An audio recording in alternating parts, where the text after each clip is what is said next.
శ్రీ తనికెళ్ల భరణి గారిని ఒక చిన్న కవిత చెప్పవలసిందిగా కోరుతున్నాం. సంజయ్ కిషోర్ గారి విన్నపం అది.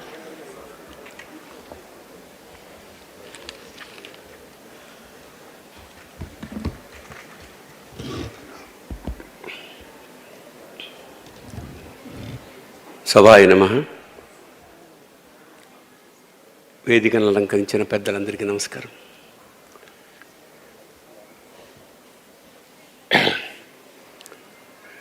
మన భరత జాతికి గాయత్రి మంత్రం ఎంత గొప్పదో మన తెలుగువారికి సావిత్రి మంత్రం అంతే గొప్పది.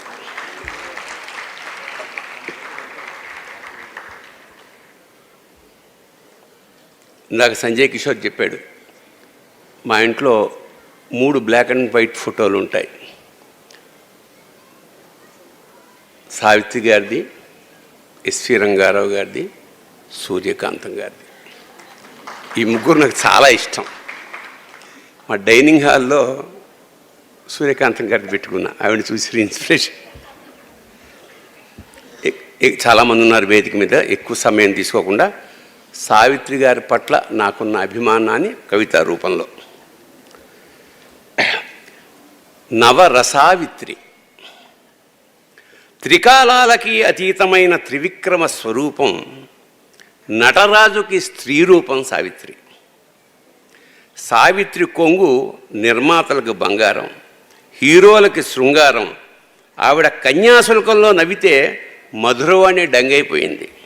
మాయాబజార్లో ఘటోద్గచుణ్ణి అనుకరిస్తే రంగారావే కంగారు పడ్డాడు.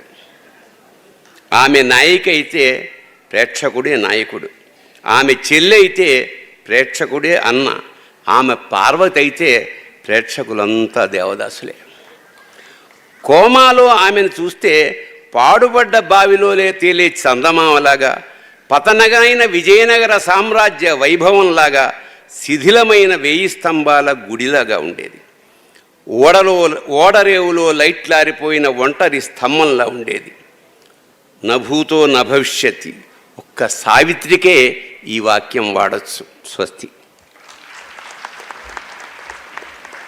4 ముక్కల్లో ఇంకా చెప్పలేనంత చెప్పేశారు భరణి గారు. ధన్యవాదాలు భరణి గారు.